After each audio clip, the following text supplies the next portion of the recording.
caruurtaasi aad u jeedid uma oynayaan hooyadoodii oo ka tagaysa, uma oynayaan eedadoodii oo ka tagaysa, uma oynayaan walaashoodii oo ka tagaysa ama habriyartoodii, balse waxay la oynayaan oo u oynayaan gabadhii guriga ka shaqaynaysay oo ka tagaysa balse soo laaban doonta. Airportkii ayaa la joogaa, waana la kala celin la'yahay caruurtii iyo gabadhii. weliba caruurtii ayaa lagu kari waayay inay fasaxaan gabadhaani oo hin ay afka furteen. gabadhii naftirkeedaba way oysay, sad muuqaalka aad ka aragtaan. xaaladda waxay noqotay xaalad la yaabo. hooyadii aabbaha hindha ayaa ka soo haray. caruurtiina aad bay ugu faraxsan yihiin gabadhii, balse bixitaankeedii kuma faraxsana oo way og yihiin inay hadhow dhibaato ku noqon doonto noloshoodii. waxay saameyn ku yeelatay noloshoodii, waxay saameyn ku yeelatay qalbiyadoodii.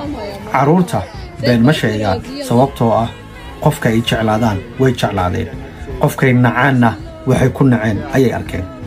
jacaylka intaa leeg gabadhaani ay u qabaan waxa keensaday waa gabadhaasi. sidoo kale reerka hadduu wanaagsan yahay jacaylka wuu imaanayaa dabcan. muuqaalkan aad daawanaysaan waxaa daawatay in ka badan 27 milyan oo ruux ayaa daawatay, waxaana like saartay 2 milyan oo ruux. 55,070 ayaana sheer garaysay.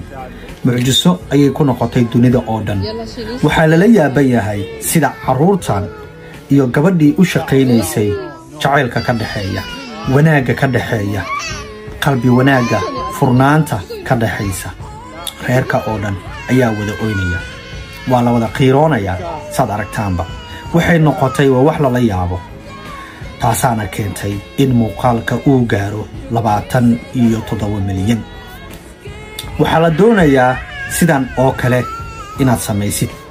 waa haddii guriga gabar shaqaalaha ay ku joogto, haddii shaqaalaha aad ula dhaqanto sidii inay tahay shaqaale, waxaa meesha ka baxaya wanaaggii iyo jacaylkii. balse gabadhan kuu shaqaynaysa haddii aad ula dhaqanto sidii gabar adiga aad dhashay, caruurtaana la dhalatay, guriga wuxuu noqonayaa guri wanaagsan oo qurux badan, jacaylka oo kalena lagu wada damaashaado.